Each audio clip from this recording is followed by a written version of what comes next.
sex is, then you better go to Texas, or you'll be in the city jail when the sun goes down. Well, good morning, Green Country, and welcome to the Bronco Brad Show live on 97.1.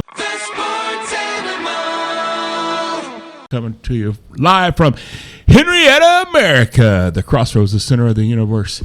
And as always, I'd like to introduce some great folks that came right from here. A 16-time world champion, bronc rider, bull rider, all-around cowboy, the great Jim Shoulders. And, of course, we got a 3-time Super Bowl champion. He's the last quarterback to win. He's the last any cowboy, really, to win a Super Bowl with the Dallas Cowboys. He's got his own beer. He comes right from Henryetta, Oklahoma. Talking about the great Troy Aikman. And last but not least, one of the greatest actresses of all time. That's right. She played in great movies that won Oscars. She won a Tony. She was in great TV shows like Designing Women and Bewitched. Of course, it's the great Alice Ghostley. We've got a big game today. And as you all know out there, that diamond sports are my favorite sport. And at 2 o'clock today, the University of Oklahoma men's baseball team is going to be playing Alabama in Omaha. I know. I told you, no Omaha. We're not going. Yeah, we're there. Can you believe it? They got hot. Skip, thanks. Appreciate it. So, play Bama today. And win, lose, or draw, we're going to play either Georgia or Texas on Monday. And we're there. You got a chance. That's all I can ask for. And today I got a special guest speaker, and he is a baseball dude on a baseball day. I'm talking about Hayden Sharp, and he is the new head coach of the Morris Eagles right here in Green Country. Thanks for joining me today, man. I appreciate it. Appreciate it. Yeah. Awesome. You excited about the opportunity? I am. We have some good young talent, and yeah, I'm excited about it. Just looking for some leadership, right? You get them going.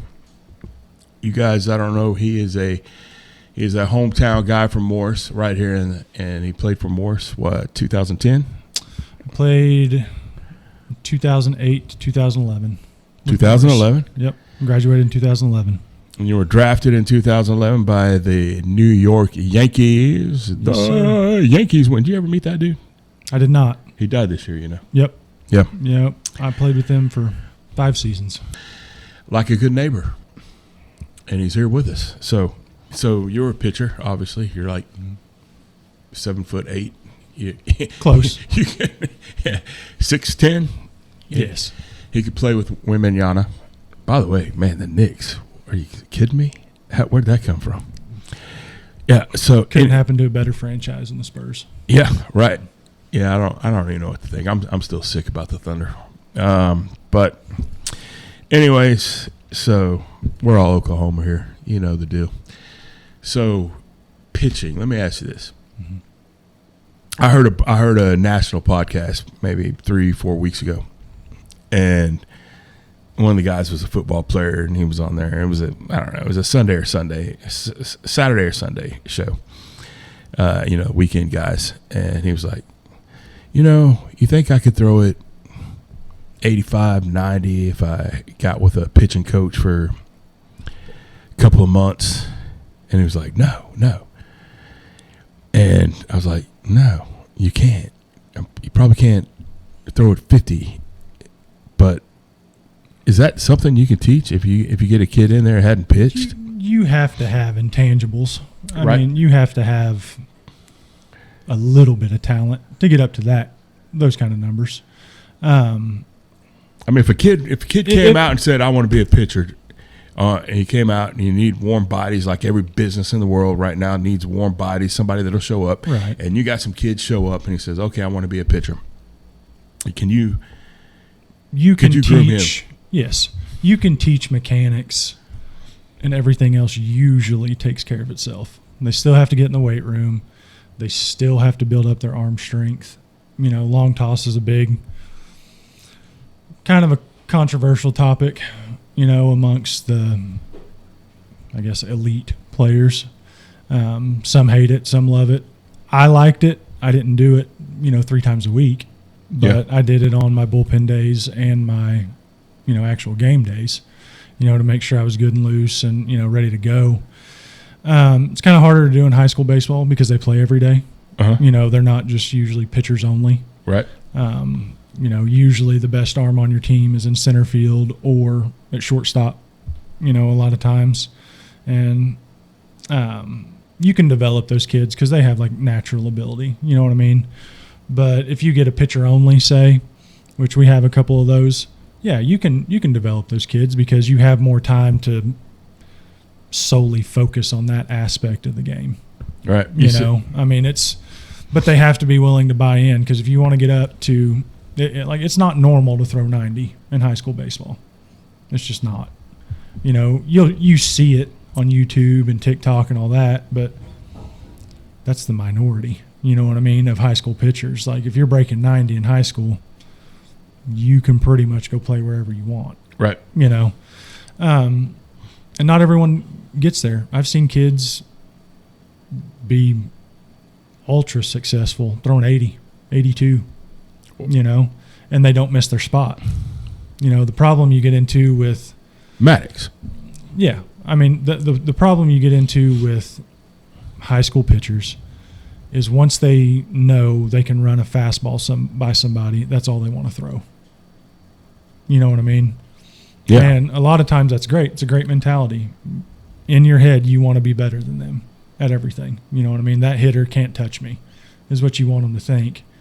But at the same time, part of the maturation process is realizing when you have that guy in the palm. When do you think is – because these kids are trying to throw junk early. Or when do you think that is something they need to start looking at developing?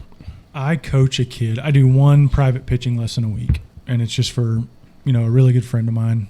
And his kid, we just kind of fell into it. I decided to help him one day because I was just around. And it's turned into a really cool thing where, I help him once a week. And he's asked me on multiple occasions, hey, when can I start throwing a slider? When can I start throwing a curveball? And he's 11 or 12 right now, going into 6th or 7th grade. I'm like, man, you really need one more year. You really need to get into middle school baseball at least. You know what I mean? Because really and truly, you don't need that type of arsenal until you get to those places. You know what I mean? Or get up to that level. But like we've talked about before, the travel ball scene has completely screwed that up. There's 9-year-olds ripping curveballs at 20 times a game. That's not good. It's not good. So I would say personally, once they start to mature, like you can tell when a kid starts to mature physically. Yeah. You can start teaching them, but kind of, have the reins in your hand that, hey, you're not throwing more than 5 or 10 of these a game when it's a strikeout pitch. You know what I mean? You'll trash their arms, right? Yeah. Well, it's not necessarily to trash their arm. You'll trash their development because those kids, if they can't consistently throw strikes at the fastball, just say 60% of the time in the zone, why would you throw anything else? Yeah. You know what I mean? Yeah. I mean, because everything that you throw, and I've tried to get this through to my high school kids, and they're catching on, everything needs to look like a fastball until it's not. You know what I mean? It needs to look like a fastball for 52 feet, and then the last 8 feet, it falls off a cliff. You know what I mean? And so many times you'll see these younger kids that have learned curveballs, or their dad or brother has taught them a curveball when they're 10 and 11 years old, and they're saying, oh, well, you can drop your arm down a little bit and get a little more side-to-side movement. Awesome. Wait until you're 14 years old and your shoulder is killing you. Mm-hmm. Because you do that and your body's maturing and it's not used to that. You're not strengthening those muscles in the off season. You're not doing the things you need to do, because you're not physically or mentally mature enough to do it yet. Yeah. And I would think this on the parents again, because sometimes put it back when you were a 12-year-old, right?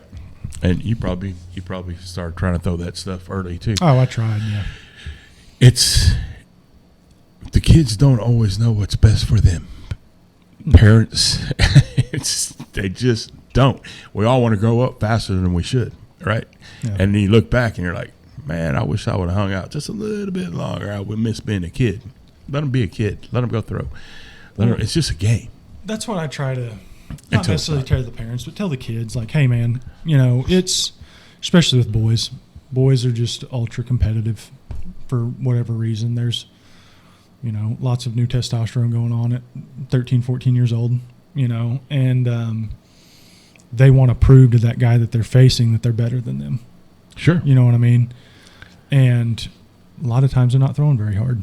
You know, that jump from when a kid hits sixth grade, not playing middle school baseball, they're still throwing from 52, 54 feet on a pitching mound. Back them up to 60, and it looks like they're throwing from center field. It just feels like that to them. Yeah. You know? It makes sense. And you know, you start rainbowing pitches to the catcher. And that's really like a critical point in their development to say, hey, only thing you need to focus on is the glove.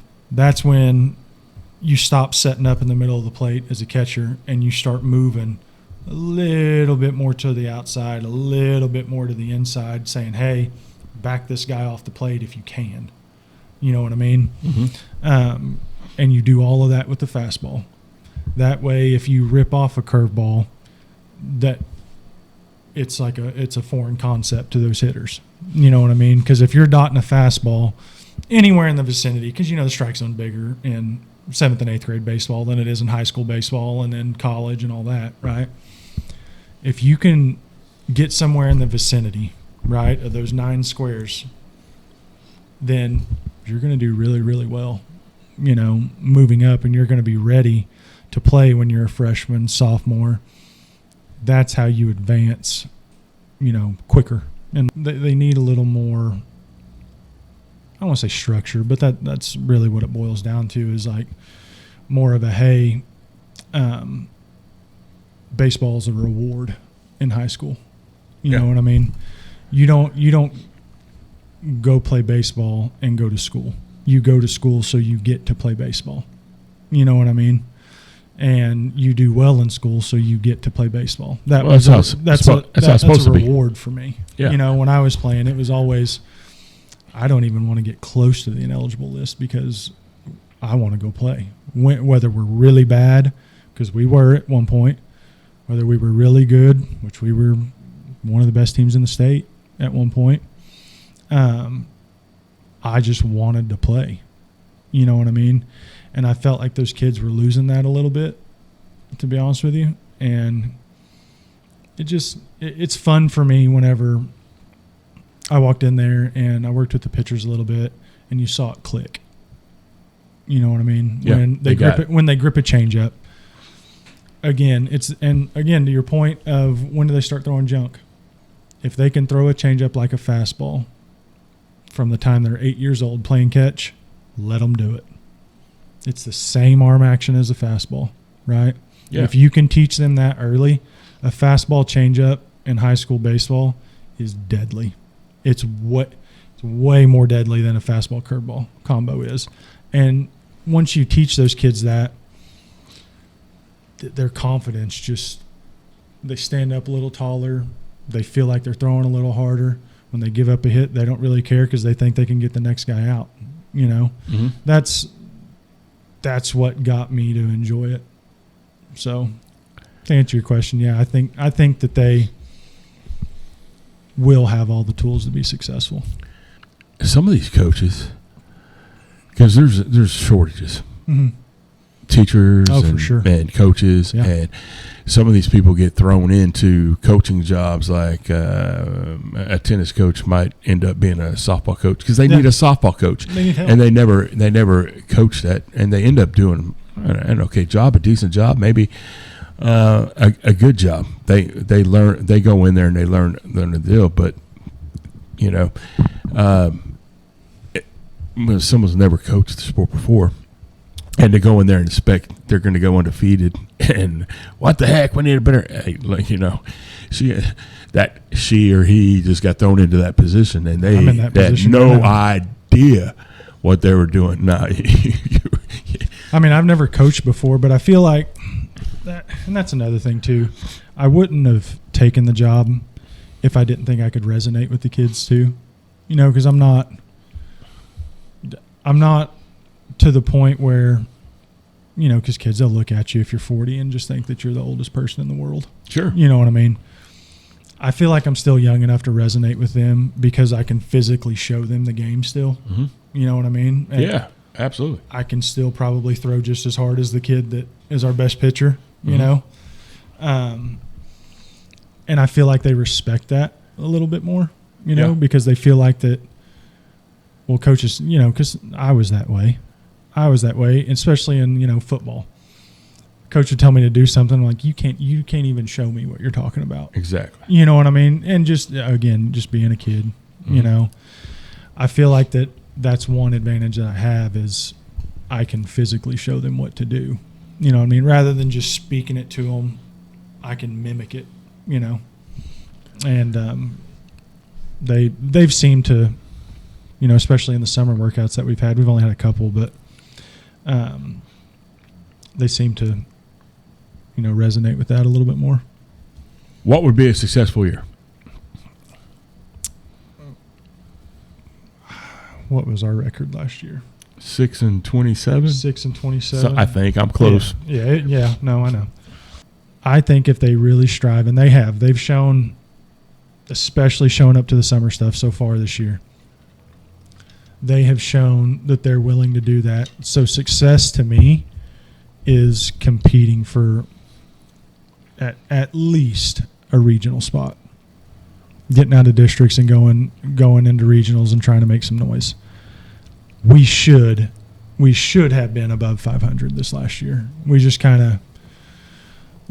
of fall off in the middle of the game, and that's being young. That's not shorthanded. Yeah, that's normal. That's being young. So I mean, I believe in them. I believe that we should win every game we play, and getting them to have that mentality is, what I'm striving to do as well. So yeah, I think now that you're in the fire and you're still competitive and you're not far removed from playing for the Yankees, then you and that's your goal, and that's what they hired you for, is to go win games. Right. And right now, you're looking at that, and more should be pumped hearing this right now. And all you other teams out there, all you Green Country teams, all you Oklahoma teams, you're out there, and we're going to go win this many games. We're going to go do this. We're going to. But I think when you look back at this, the biggest thing you'll have is you look back and you change some of these kids' life, and that's what it's all about. And competitive sports, football, baseball, tennis, whatever, when they're out there and they're getting that, especially the team sports, and they're working for each other for a common goal, they're just a lot more successful in life. Oh, yeah. Well, and that's another thing, too, that kind of drove me to even want the job was, I played for a Hall of Fame coach, Coach York. Yeah. He's, to this day, I would put him up against any high school coach in the country, of the impact he had on us, not only in football, but just in general. You know what I mean? He's one of those guys that I could still lean on when I was playing, professionally even. I could look to him for advice, and even now being a dad, I've reached out to him on different occasions. He's always there for me, and I want to be that for those kids as well. But, one of the reasons I decided to take it too is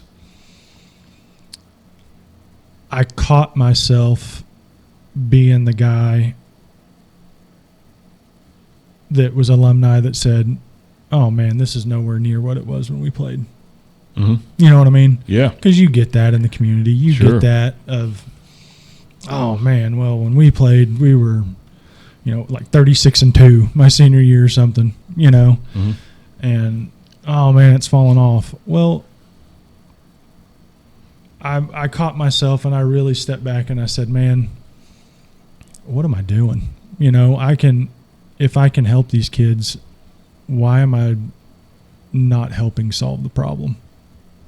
You know what I mean? How can I sit here and gripe about it if I'm not willing to help? Yeah. Yeah. So that was one of the big driving factors too. And that was just even being a lay coach, going to help, Coach Davis that was there. I wanted to help him. I wanted to, be a part of the success that I knew that could happen. So, and obviously he, went a different direction, and that's fine.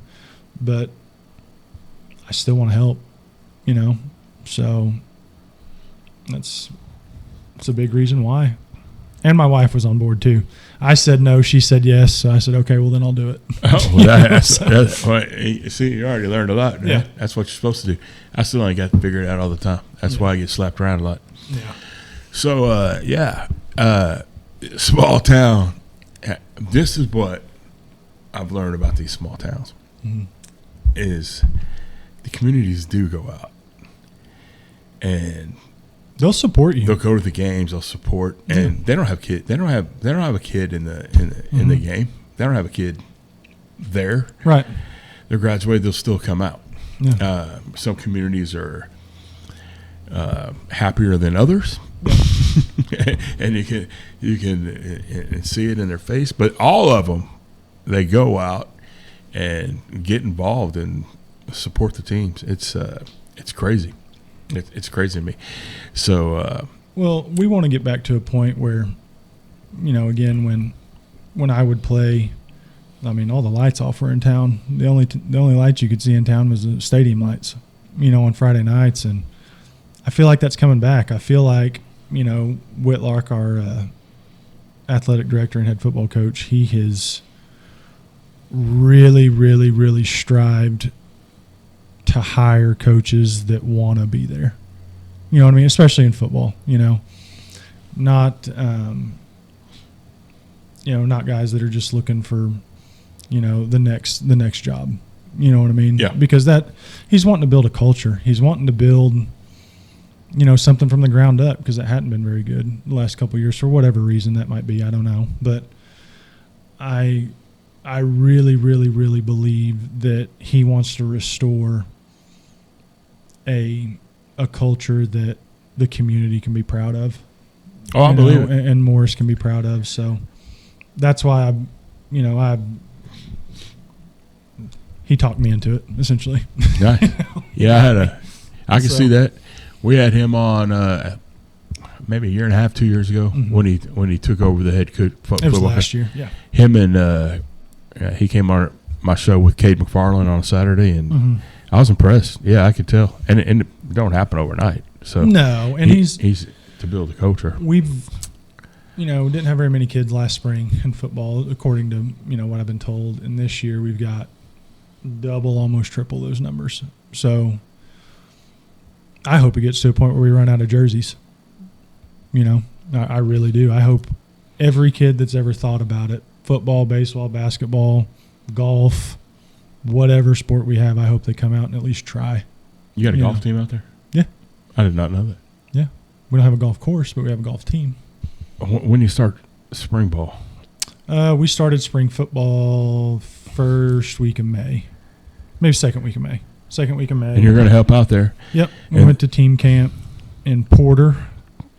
And then you cannot transition into baseball. This is the weird thing. Maybe you can help me out with that. Like basketball's still going on in these smaller schools, and 3 or 4 of those guys aren't playing, so they don't get to start baseball for like 7 games after the other guys. Right. How's that? I don't even heard of that. That's weird. Well, that's small town Oklahoma. Small town Oklahoma. Same way with football, baseball. Yeah, I mean it's the same way with football, basketball. Basketball, yeah. It's if you make the playoffs, you're playing sometimes past Thanksgiving. Yeah. You know, so that was the goal every year. Even when I played was, hey, I want to practice the week of Thanksgiving. We want to play football on, day after Thanksgiving. Sure. So, never got to, obviously. We always made it to the week before. But, yeah, man, it's tough, especially when you have low numbers come out. I was like, but now it feels like that's not going to be that much of an issue. I mean, a non-factor. Because a lot of our kids are willing to still get their workouts in and all that, even though they're playing basketball or football or whatever the case may be, especially on the baseball side, because that's you can really start playing baseball in the middle of March if you wanted to, but that's kind of when the state tournament's going on for basketball, spring break, all that good stuff, right? Yeah, I don't think it's going to be an issue for us. We can still play. We might have a few kids that come in a week late or whatever, but the kids that are willing to still, hey, after basketball practice, come throw, 50 times playing catch. Take you 15 minutes to do it. Get your arm going. That's the last thing I want to do is have a kid come out of baseball and then go throw 75 pitches, in a game. Yeah. And just ruin them for the rest of the season.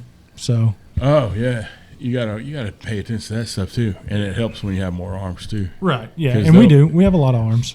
Especially, it doesn't matter any of the kids, but a lot of these kids that are promising, man, they're throwing. I'm not going to mention any names in close proximity that's got some promise, and he's throwing 94, 95 at the beginning of the year. At the end of the year, he's 88, and them scouts they don't look at 88 like they do 94. Right, they put the gun down. I can unequivocally promise you that's true. They get worn out, man. They wear them out. They throw too many innings. Yeah. Well, and that's the deal with. Even when I played, it was, I didn't start like at all, hardly, until I was a senior. I always played, center field, first base, right field, and then sixth inning came around. If we were up, I would come in and close, So I think even my senior year, I only threw like 30 innings. I think that's right. I looked it up. Like I threw like 36 innings and had like 94 6 strikeouts or something like that. Because that was it. Hey, we're winning this game. You know what I mean? And that's what I'm trying to get to with these kids was, I don't necessarily want our best pitcher to have to throw every Friday. Right. I don't want to make them come in relief on Thursday, even though they're supposed to start Friday. You know what I mean? I want to get them regimented and ready, to play because, like you said, there's kids that have the talent to go to the next level, but as a coach, it's kind of our job to make sure we present them in the right way. You know what I mean? Yeah, absolutely. Yes. And he will. I know he will. I've had talks with him already. He's, great kid, and he'll get there. Awesome. Yeah. Well, I'm fired up, man. I can't wait to I'm going to come see you. Can't wait to see some of those games. And speaking of come see me today. Employee pricing is going on. Next week, if we're fortunate enough to be playing on Sunday, I'll be in Omaha, so I'll be leaving early. So you need to come out and see me now if you want to save some money. Don't forget the Love Plus. Don't forget I pay off someone's car. Don't forget we got employee pricing. Going to save a lot of money. Come see some of these small town baseballs, all these sports. Come check it out. Green Country. Come to Henryetta today. Appreciate you coming out, Coach. Yep, thank you. And, guys, we will see you. Come check out my inventory on, you can call 918-268-2244 or go to iloveford.com. And as always, that's LUV, baby. Peace. LUV, baby. Don't go to Henryetta. That old law is bound to get her. 'Cause in Henryetta, damn the lane.